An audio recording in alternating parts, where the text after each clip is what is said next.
만약 우리 인생에서 소망이 없다면 어떨 것 같습니까? 저는 좀 혼자서 옛날에 이제 학창 시절에 혼자서 이렇게 재밌는 생각들을 쓸데없는 재밌는 생각들을 막 이렇게 가정을 해서 생각해보고 하는 시간들이 좀 많이 있었는데 이런 생각을 어렸을 때 해본 것 같아요. 만약에 나의 삶에 소망이라는 게 아예 없으면 어떨까? 그런 생각을 이제 중고등 시절에 많이 해봤던 것 같아요.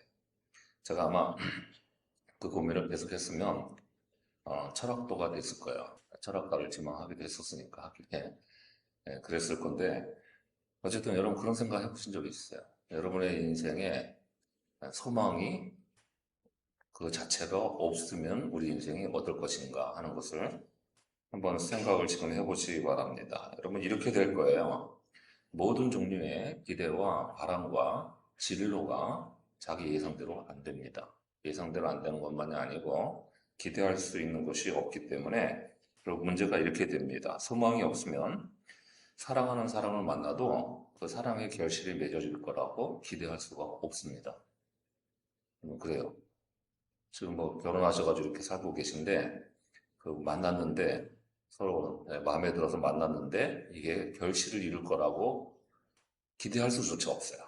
그러면 여러분, 우리는 생각하기에 마땅히 이런 일대로 진행되는 거고 소망만 없는 거다 이렇게 생각할 수 있는데 여러분 그렇지 않습니다. 나중에 이런 것들이 나중에 이제 제가 나중에 다 찾아보고 정리를 해보니까 여러분 소망이 없게 되면 인생의 앞일 자체가 운명이 달라지는 거예요. 완전히 달라지는 결과가 생겨요.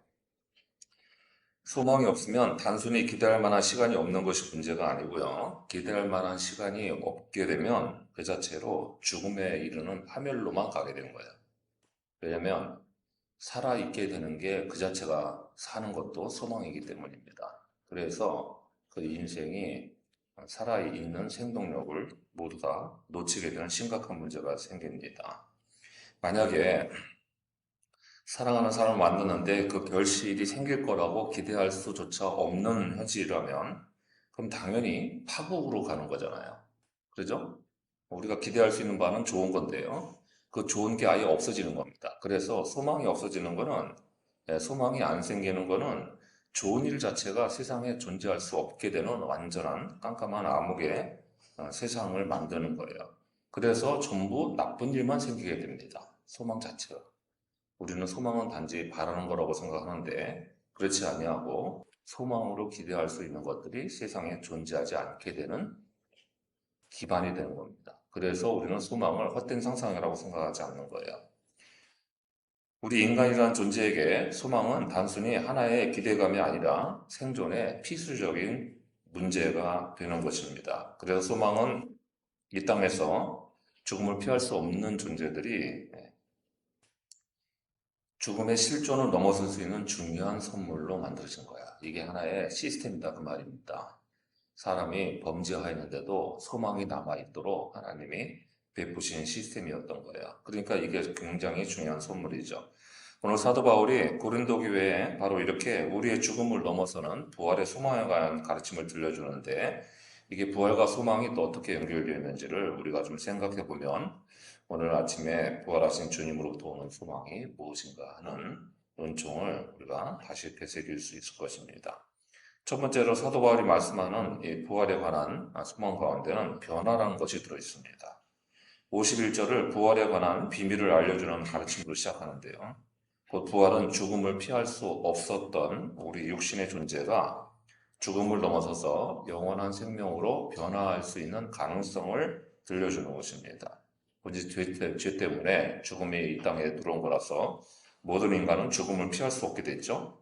그래서 우리는 그 죽음의 유혹과 두려움에 갇혀서 사는 존재들입니다. 문제는 이 죽음 때문에 우리의 모든 존재와 삶에 부패라는 것이 끼어들었다는 거예요. 그게 사망의 냄새라고 하는 건데요. 사망의 냄새가 바로 부패입니다. 그래서 우리는 부패하는 시간을 따라 살게 되죠. 이게 굉장히 중요한 실존인 것이 우리가 죽음을 향해서 치닫는 시간을 향해서 달리고 있기 때문에 그 시간의 진행 방향성은 부패하는 쪽인 거예요. 원래 여러분.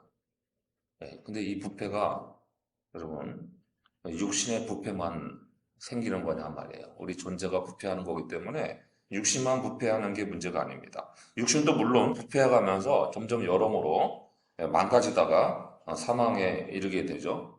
그래서 제가 무릎 수술을 나가고 병원에 갔더니 그 이제 병원이 저쪽 이제 그 태릉 사거리 쪽에 있는 병원인데 이제 원장님이 장로님이신 것 같아요.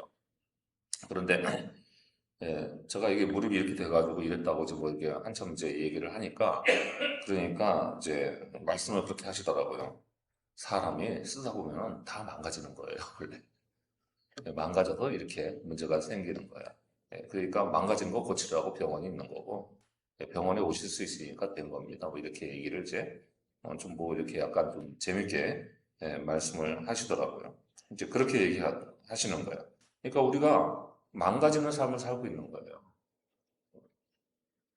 저는 부대에서 군목 때 하도 이게 점프를 많이 해가지고 낙하산 점프를 많이 해가지고 이게 무릎이 다쳤던 거를 잘 몰랐던 건데 그때 뭐 하여튼 시큰시큰 했던 시작이 있었는데 그걸 몰랐던 거죠.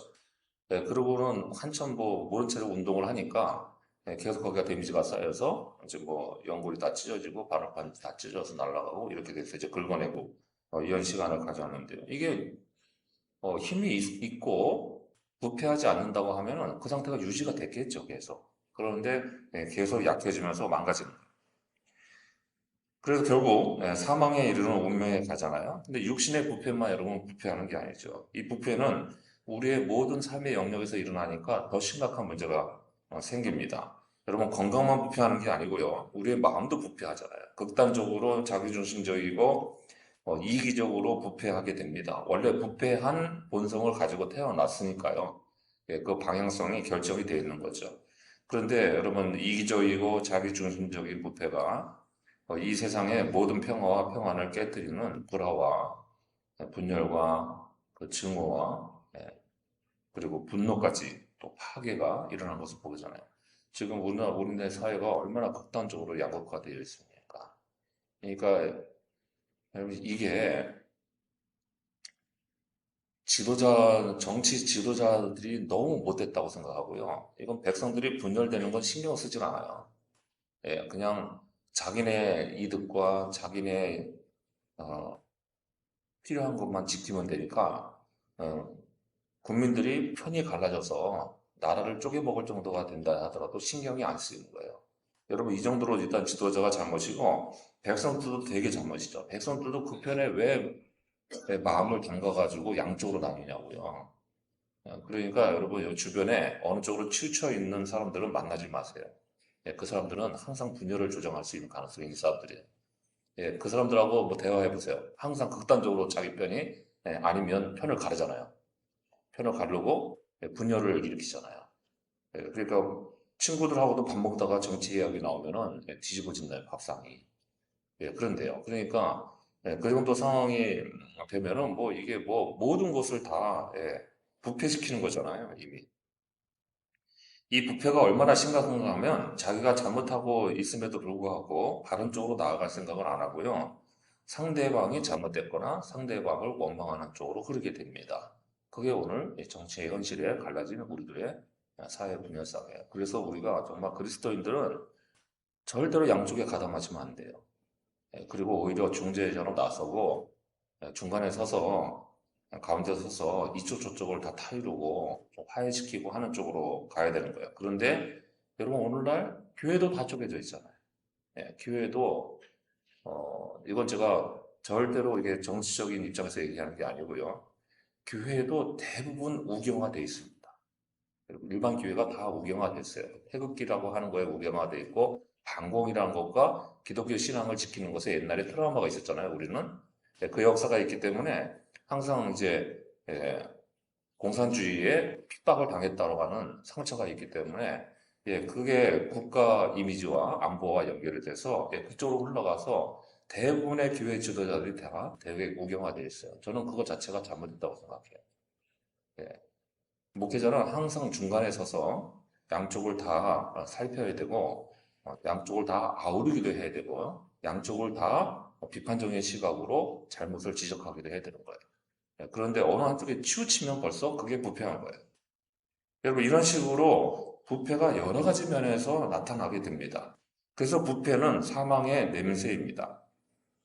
그래서 부활은 단순하게 다시 살아난 게 아니라 이 부패를 면하고 사망의 냄새를 없애는 새로운 창조의 시간으로 우리에게 주어진 것입니다.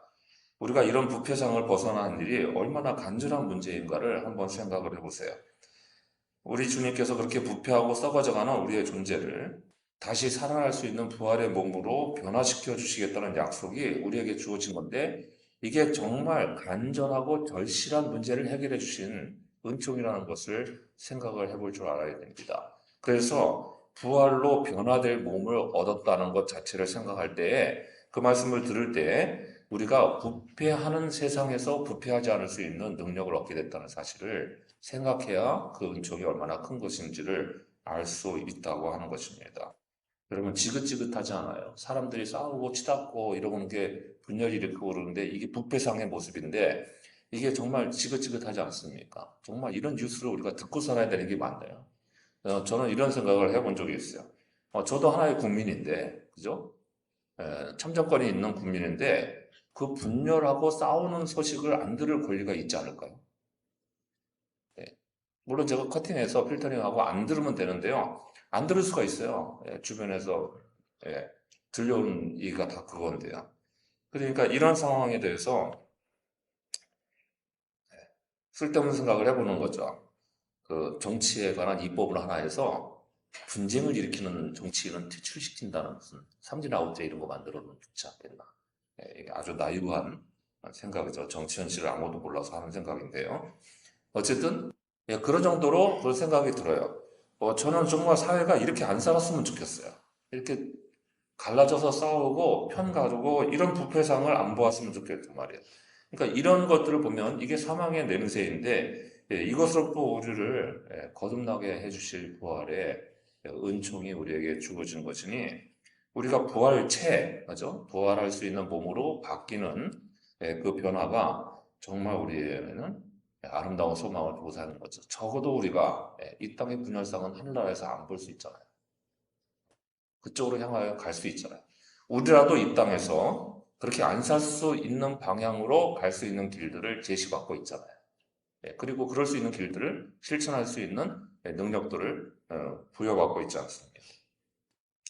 우리가 가는 길은 부활로 이 땅의 모든 부패를 벗어날 수 있는 소망의 길이 된 것입니다. 그래서 주님의 부활을 생명의 되살림이라고만 생각하지 마시고 부패한 삶에서의 건재심이라고도 생각을 해보세요. 그게 얼마나 변화라고 하는 것이 귀중한 열매인지를 알 수 있습니다. 우리는 그렇게 변화할 것이고, 그렇기 때문에 이 땅에서 그 변화의 발걸음을 하나씩 시작할 수 있게 될 거예요.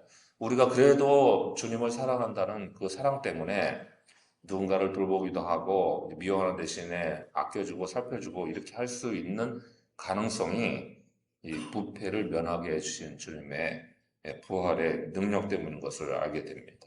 영원한 하늘나라에서 부패의 냄새가 없는 종국적인 삶을 살 수 있을 뿐만 아니라 이 땅에서도 그 소망을 가지고 그쪽 길로 향할 수 있게 됐으니까 그게 우리의 변화인 거죠. 부활에는 변화의 소망이 첫 번째로 담겨 있습니다. 두 번째로는 당연히 사망에 대한 승리도 이 부활에 담겨 있겠죠. 54절은 부활이 사망에 대한 승리의 결과물을 들려주죠.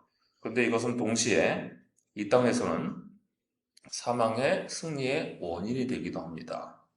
여러분, 분명히 부활은 사망의 승리를 이룬 결과, 사망에 대해서 승리한 결과물이에요. 근데 그게 우리에게는 순환적으로 원인이 되기도 한단 말이에요. 예를 들어서 앞서 말씀드린 것처럼 사랑하는 사람들에게 소망이라는 것이 없으면 파국으로 치닫게 말 거고요. 사랑하고 나중에 분노로 끝날 거예요. 그 일만 생길 거예요. 사랑해서 좋다고 결혼하는 일은 안 생길 거라고. 그런데 그렇게 사망의 그림자가 우리의 인생에 끼어들어오게 되는 것을 알 수 있는데, 그런데 그 파국으로 치닫게 되는 모든 원인이 근본적으로 우리에게 담겨 있는 죄 때문이잖아요. 죄 때문에 그런 일들이 일어나는 거잖아요. 사랑하면 아름다운 시간으로 연결돼야 되는 것이 마땅한데도 사랑하는 사람들이 파국으로 치닫게 되는 이유는 우리에게 죄가 많기 때문이고, 그 죄의 속성이 부패이기 때문이라고 하는 것을 우리가 알 수 있습니다. 그런 점에서 사망에 대해 승리는 그 반대 이면에 그렇죠? 부패와 파국의 결과들을 넘어서는 승리가 되는 거예요. 원인적으로 우리에게 뭐든지 이길 수 있는 길들이 거꾸로 열리는 것입니다. 사망의 문제가 우리에게 얼마나 많은 상처와 아픔과 슬픔을 남기는지를 여러분 보세요. 요즘 여러분이 한 세대, 이제 우리가 뭐 한 5, 60대 되는 사람들은 이제 30년쯤, 우리 현대 세대에서는 한 세대가 30년이잖아요. 성경에서는 40년이었지만. 그런데 한 30년 전쯤에 여러분 주변에 그렇게 암 환자가 많았습니까? 아니죠. 그죠? 정장님이 약국 옛날에 이제 하실 때 암 환자가 이렇게 많았어요? 아니죠. 확실히 많아졌죠. 예, 주변에. 우리 교회에서만도, 예, 그리고 예, 우리 주변에 알고 있는 사람들이 이 얼마나 많은 슬픔과 고통과 예, 그리고 아픔을 겪고 있는 경우들이 한두 번이지 않았습니까? 제 가까운 친구의 그 사모님도 암이 말긴 채로 발견이 되고 여기저기 다 전이가 돼서 지금 마지막 시간을 보내고 있어요. 우리 먼저 가신 장로님처럼 몇 달 안 남은 시간을 보내는 것 같은데 그 이야기를 잘 안 하는 걸로 봐서 이게 좀 받아들이기도 힘들 상황이 아닌가. 그래서 저는 속으로 생각합니다. 겉으로는 멀쩡하게 괜찮다, 괜찮다 그러는데요. 그래서 그 친구 아내의 이름을 불러가면서 기도해 주지만 여전히 그 무언가를 해줄 게 없어서 그저 그 장로님에게 했듯이 좀 공기 좋은 데 데리고 나가서 식사 한 끼 사주거나 뭐 차 한 잔 마시고 이렇게 좀 위로하는 시간밖에 할 수가 없는 거예요. 이게 그 제가 하던 일인데 참 이런 것을 또 하게 되는 게 너무 가슴이 아픕니다. 집안에서도 저희 집안에서도 젊은 조카들이 암에 걸려서 전이가 되었다는 소식을 또 듣게 되고 이것 때문에 가족들이 다 힘들고 슬픔의 기운이 가득 차는 것도 보게 됩니다. 그죠? 그 젊은 조카가 왜 자기에게 이런 일이 생기냐고 그런다는데 답변이라고 해줄 수 있는 게 그게 바로 세상의 죄악된 구조 때문에 생기는 거지. 특별히 개인적인 문제는 뭐 나중 문제다. 이렇게 그거밖에 말할 수밖에 없는 거예요. 하지만 믿음 안에 있는 사람들에게는 이 땅에서 그렇게 죽어가는 일로 슬픔을 당한 이들에게 하늘에서의 영원한 생명에 대한 소망을 위로로 전할 수 있게 됩니다. 하늘나라의 삶에서 훨씬 더 이 땅의 모든 슬픔을 뒤로할 수 있으니까 너무 아쉬워하지 않도록 예, 그렇게 위로를 할 수 있게 되는데 여러분 그게 소망이 있으니까 그런 거죠. 다시 사는 상황에 대한 승리의 소망이 있으니까 그렇죠. 우리가 죽는다고 죽어서 끝나는 게 아니고 그렇게 무기력하게 만드는 질병과 슬픔과 아픔을 다 이기고 완전히 자유로워진 세상에서 살 수 있는 시간이 있다는 것을 들려줄 수가 있는 것입니다. 그러한 믿음도 없는 이들에게는 여러분 무슨 소망이 있겠어요? 그래서 우리가 항상 그 얘기 하잖아요. 장례식장 가서 정말 난망한 게 신앙생활 하지 않냐고 돌아가신 고인이 있으면 그 유족들을 위로하기가 방법이 없어요. 그래서 목회자가 저 교인들이 가서 장례 종로를 하는 것은 신앙의 소망과 위로로 권면을 해야 되는 건데 그걸 할 말이 없으니까 되게 낯섭니다. 정말 가서 장례할 때 가서 이제 보통 가서 제가 이제 장례 조문할 때 하는 이제 유족들에게 하는 조문 인사가 그거잖아요. 부활의 소망으로 용기 내시기 바랍니다. 그죠? 주님의 위로가 하늘의 위로가 있길 바랍니다. 이렇게 인사를 하는 게 정상이잖아요. 그런데 그렇지 않은 경우에 가서 뭐라고 그러냐. 그러니까 우리가 쓸 수 있는 이제 형식적인 우리 문구가 그거죠. 심심한 위로를 전합니다. 이게 뭐가 심심해요? 이런 상황이 너무 허전해 보이지 않습니까? 그러니 우리에게 이렇게 끝이 아닌 소망을 바라볼 수 있게 해주신 부활의 소망을 다시 한번 잘 새기고 우리가 이것을 들고 있는 게 얼마나 귀한 것인가를 여러분 정말 무감각하지 않게 다시 느끼는 그래서 부활의 승리의 소망 가지고 어, 믿음 가지고 살아갈 수 있기를 바랍니다. 이제 세 번째로는 이 땅의 수고에 대한 희망도 주어지게 됩니다. 애초에 낙원에서 범죄한 인류들에게는 떤 형벌이 주어졌냐면 이 땅에서 아무리 수고하는데 아무리 애쓰고 뭐 경작물을 내고 먹을 걸 내느라고 난리 쳐도 가시덤불하고 엉겅퀴가 나오는 결과를 피할 수가 없다는 거예요. 여러분, 사업하는 사람이 제대로 잘했으면 항상 결실이 맺어져야 되잖아요. 그런데 실패하죠. 실패하는 일이 생겨요. 이런 악한 결과들은 바로 인류가 범죄해서 그 죄의 대가로 받은 형벌입니다. 그래서 이 땅에서의 선한 의도와 선한 동기조차도 선한 결과가 아니라 악한 결과로 이어지기도 합니다. 그래서 우리가 항상 그것을 살피고 움직일 줄 알아야 할 지혜인 거예요. 내 선한 마음이 항상 선한 결실로 이어지지 않을 수 있다는 것을 받아들여야 됩니다. 그걸 감안하고 움직여야 돼요.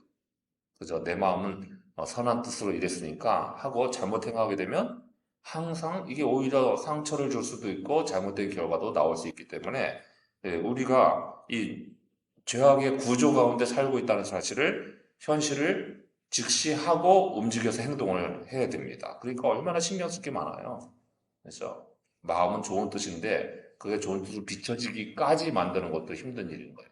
이런 결과들을 보게 되는 거죠. 죄의 결과가 사망이기 때문에 이런 결과가 나와요. 그런데 이 사망에 대한 승리로 부활이 일어나게 돼서 이 부활을 받아들이는 믿음의 사람들은 이렇게 땅에서 수고에 대해서 절망하지 않아도 될 수 있게 됐습니다. 왜냐하면 이 땅의 수고들에 집착하지 않아도 될 정도로 영원한 생명의 시간을 보장받았기 때문이죠. 우리가 이 땅에서 주님의 이름을 위해서 선한 일에 수고하고 애쓰고 힘써서 만든 일들은 하늘나라에 안 사라지고 그대로 축적됩니다. 거기에 쌓여 있게 돼요. 그렇죠? 주의 일에 힘쓰고 수고를 하는 것이 하늘나라에서 우리에게 보상으로 돌아온다는 말입니다. 이게 부활을 했기 때문에 할 수 있기 때문에 가능하게 된 일이죠. 그래서 이것은 결코 헛되지도 않고 어디로 사라지지도 않습니다.